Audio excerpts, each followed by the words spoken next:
Nah, kalau misalnya kita bahas tentang karakteristik blue collar worker ini, sebenarnya ada dua penyebutan, ada blue collar sama white collar gitu. Nah, sebenarnya sejarahnya itu di awal tahun 1920-an di luar sana, bukan di Indonesia gitu ya, di luar sana tuh em, sudah ada beberapa pekerja-pekerja di lapangan yang identik dengan menggunakan kerah warna biru gitu, dan mereka juga sering menggunakan jeans gitu. Jadi pekerja-pekerja di sana waktu itu kayaknya di Amerika ya, mereka itu terbiasa bekerja di lapangan menggunakan pakaiannya itu biasanya pakai jeans dan pakai kemeja warna biru gitu. Nah, itu akhirnya biasa disebut dengan para pekerja tambang ini disebut blue collar worker. Kalau di sana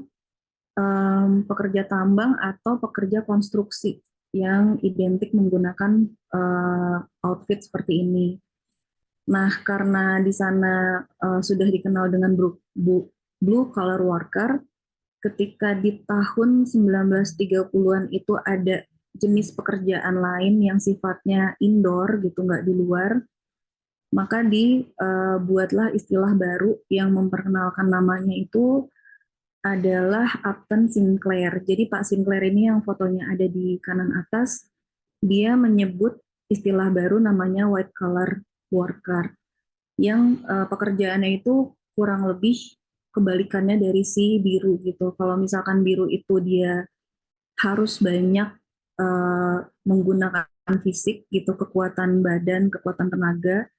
Kalau si white ini, si putih ini dia lebih ke pekerjaan clerical, terus um, lebih banyak di indoor. Kalau yang biru kebanyakan di luar, di lapangan. Si putih ini dia lebih ke kantoran gitu. Kemudian penyebutannya juga beda. Kalau misalkan blue collar itu disebutnya pekerja atau buruh gitu ya. Kalau misalkan white collar itu disebutnya lebih ke karyawan. Jadi ini sedikit menimbulkan persepsi kalau yang blue collar itu sosial statusnya itu lebih rendah dibanding yang white collar. Jadi mungkin juga karena ada persepsi kalau white collar itu lebih menggunakan isi kepala ketimbang blue collar yang menggunakan menggunakan otot gitu. Nah, ini kalau misalkan kita lihat sebenarnya karakteristiknya blue collar itu dari gambaran singkat tadi seperti apa sih gitu. Nah, yang pertama dia itu lebih ke um, daya tahan ya, lebih kekuatan fisik gitu. Ini blue collar ini memang fisik banget, karena saya juga jadi ingat pernah punya cerita. Waktu saya bekerja itu zamannya udah beda sama yang sekarang, tapi ada pengalaman waktu itu saya pernah punya problem, kan saya rekruter ya. Kemudian saya punya problem turnover di salah satu hub kita tuh tinggi banget gitu. Karena kalau di sana permintaan kurir itu nggak cuma satu dua, tapi bisa 10, bisa 100 gitu, banyak gitu. Ketika menjelang Lebaran itu permintaan kita banyak, ada ratusan kurir, tapi kok turnovernya tinggi ya gitu. Kurirnya keluar mulu nih gitu. Ada apa gitu? Kita capek kan ngerekrut keluar gitu. Karena penasaran, akhirnya saya ngajak beberapa tim untuk kita main ke sana gitu, ngelihat langsung, observe langsung. Ada apa sih di hub ini kok apa namanya resignnya banyak banget gitu. Terus akhirnya begitu kita visit, kita ngobrol sama supervisor di sana, ngobrol sama koordinator di sana, terus ternyata memang benar banyak yang resign karena sakit gitu, karena fisiknya nggak kuat. Terus kita kan bingung ya, karena rekrutmen biasanya sudah merasa sesuai dengan requirement, kenapa kok fisiknya nggak kuat gitu, padahal kan sehat gitu, ada surat sehatnya, mungkin ada check up di puskesmasnya juga atau dan lain-lain, persyaratan itu udah dipenuhi semua gitu. Tapi kok ini resignnya tinggi. Begitu pas kita lihat, ternyata memang di sana itu barangnya besar-besar, nggak seperti hub-hub di tetangga yang lainnya. Kalau di hub yang lain mungkin barangnya lebih kecil-kecil, kalau di sana barangnya lebih besar dan kecenderungannya masih ada aktivitas mengangkat karung gitu. Jadi begitu kita lihat ke lapangan, kita nge-feel di sana ada apa sebenarnya, kita cari tahu, sampailah di kesimpulan nih kita tim rekruter eh, kayaknya karena barangnya gede dan ini lagi high season lebaran, barangnya banyak, mereka akhirnya nggak kuat jadinya sakit gitu. Barang-barangnya juga em, lumayan ya gitu size-nya gitu dan weight-nya juga gitu. Terus akhirnya kita coba cara baru, cari yang fisik kurirnya itu badannya tuh lebih sekel gitu, lebih besar kayak jangan yang terlalu kurus gitu misalkan walaupun kita nggak bisa mengeneralisir semua orang kurus itu nggak kuat tuh nggak gitu ya tapi kan karena kita masif rekrutmen kita nggak bisa ngeliatin satu-satu dan kita nggak bisa ngecekin satu-satu yang badannya kurus ini apakah kuat atau enggak kan itu nggak mungkin gitu jadi akhirnya kita coba cara yang baru kita sesuaikan lagi khusus untuk hub yang di sana kita pilihin yang secara fisik itu kayaknya tingginya cukup nih dan badannya agak besar gitu. Dan ternyata itu ngaruh gitu. Dan turnovernya jadi berkurang. Jadi memang blue collar itu ya sengaruh itu sama fisik gitu yang saya alamin ya di sana. Kemudian ciri lainnya lagi itu limited formal education. Jadi ini yang bikin blue collar itu suka diremehin orang karena pendidikannya suka dibilang kayak ya paling SMA gitu ya paling SMP gitu. Kalau di tempat saya kerja sendiri di Sahabat Dua Muda itu sekarang ada blue collar yang tingkat pendidikannya tuh paling rendahnya itu SD yaitu posisi uh, operator sarang burung walet gitu. Jadi mereka nggak peduli sama pendidikannya, yang penting matanya itu jangan rabun, jangan pakai kacamata, karena pekerjaan yang mereka lakukan itu adalah memisahkan si sarang burung walet itu dari kotoran, dari bulu-bulu dan lain-lain gitu. Jadi mereka nggak mementingkan pendidikan, tapi lebih mementingkan kekuatan matanya, ketelitiannya, sama endurance-nya untuk misahin si kotoran-kotoran itu. Itu salah satu contoh juga gimana limited formal education. Jadi nggak harus tinggi biasanya pendidikannya. Kemudian biasanya cirinya lagi upah mereka itu sangat kecil gitu dan biasanya sifatnya harian. Kalau misalkan white collar itu masih ada salary bulanan, kalau di blue collar ini biasanya dia bisa jadi berbasiskan kehadiran, nggak hadir nggak dibayar gitu. Atau berdasarkan performance pekerjaan selesai baru kita bayar. Nah ini biasanya kalau dibandingkan sama UMP itu pasti biasanya rata-rata di bawah. Kemudian challenge-nya lagi pekerjaan ini biasanya jarang sekali yang um, apa ya berpaket dengan BPJS Kesehatan. Jadi nggak semua pekerjaan blue collar itu attach sama si BPJS Kesehatan atau asuransi kesehatan gitu. Terus kecenderungannya juga karirnya itu sangat uh, kurang ya. Jadi karir path-nya itu memang akan ada orang-orang dari blue collar itu yang naik gitu, dipromosikan. Tapi itu saking banyaknya blue collar yang bekerja, jadi untuk mencari orang yang benar-benar layak untuk dipromosikan itu kayak nyari jarum di tumpukan jerami gitu. Kalau nggak outstanding banget, kalau nggak dia punya kemampuan yang lebih dari orang lain, itu biasanya susah gitu dicarinya. Jadi karena blue collar ini sifatnya banyak gitu ya. Ada sih nanti beberapa blue collar yang sifatnya spesifik, tapi rata-rata banyak. Jadi kan dari sekian banyak uh, karyawan di level tersebut nggak mungkin semuanya akan naik gitu kan bersamaan. Jadi otomatis karir path-nya mereka itu akan lebih sulit gitu. Belum lagi mereka harus um, berlomba sama usia gitu, usianya udah berapa. Karena kadang ada beberapa HRD yang melihat karir path itu juga um, mementingkan usia gitu, entah dari pensiunnya, entah dari masa belajarnya, dari masa kerjanya dan lain-lain.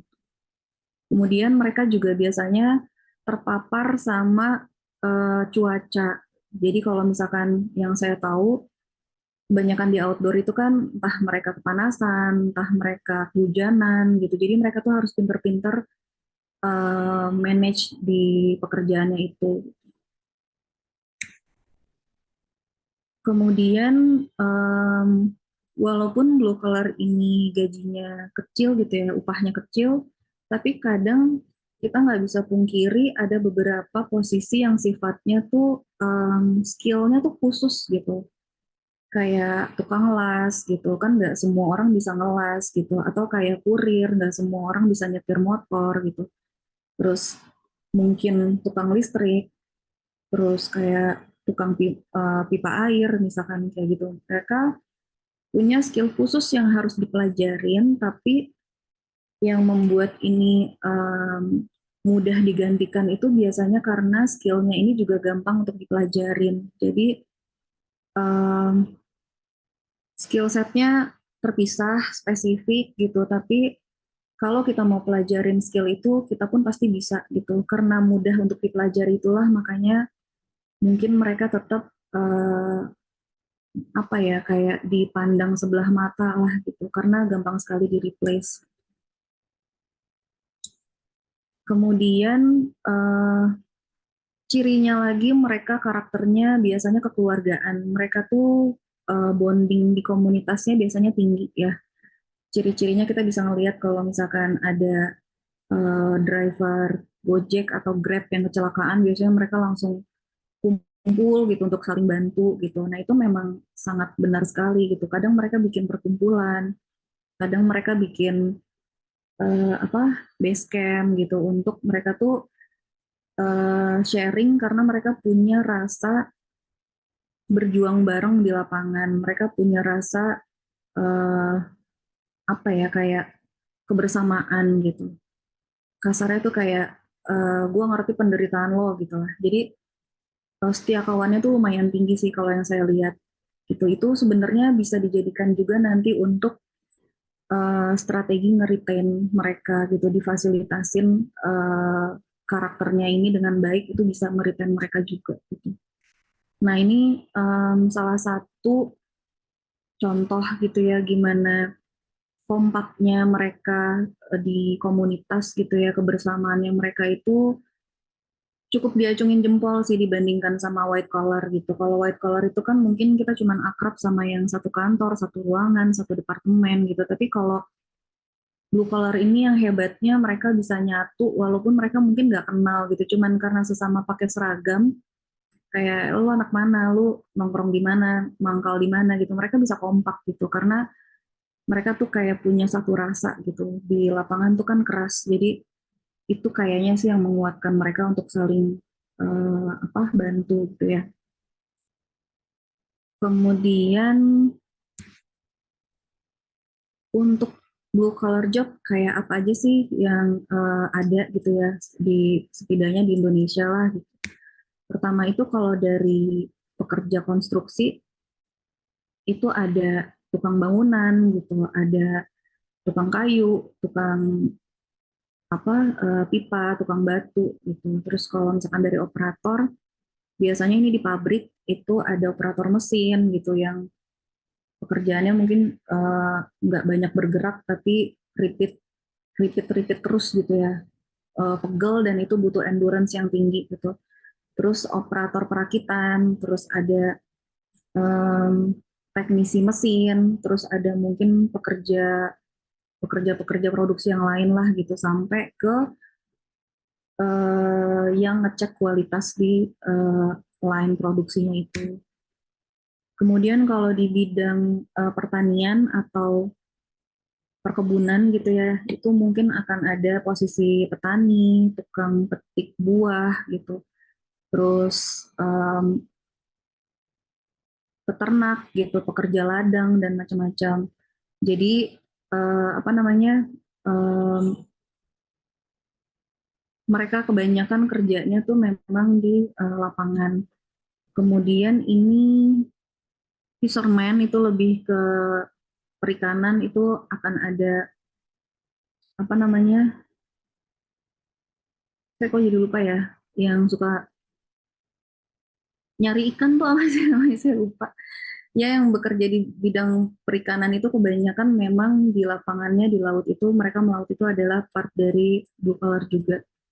Kemudian kalau driver ini macam-macam, ada driver truk, ada driver mobil biasa, taksi, terus ada kurir, ojek online dan lain-lain gitu. Belum lagi nanti ada pekerja gudang, terus lain-lainnya. Terus kalau di mining dan extraction itu ada pekerja tambang, terus mungkin ada operator alat berat, teknisinya, terus eh, pekerja tambang batu baranya dan lain-lain. Terus di bidang handicraft artisan ini juga ada kayak misalnya pengrajin logam, terus pengrajin kayu, mungkin yang suka bikin batik, terus sama tukang las itu juga masuknya di sini. Terus ada lagi blue collar itu yang sifatnya bidangnya itu lebih ke repair dan maintenance. Itu kayak montir yang suka di bengkel-bengkel gitu ya, terus teknisi listrik, terus tukang AC yang kita panggil ke rumah mungkin gitu. Nah, yang mungkin belum masuk di sini tuh ada F&B, itu biasanya blue collar-nya itu kayak barista, itu masuk blue collar juga, terus koki dan asisten kokinya juga, pramusaji, waiter dan sejenisnya itu juga, terus mungkin tukang cuci piring gitu, terus baker yang suka bikin kue, terus delivery kurirnya itu juga termasuk, sama mungkin kitchen staff itu juga masuk ke blue collar worker juga.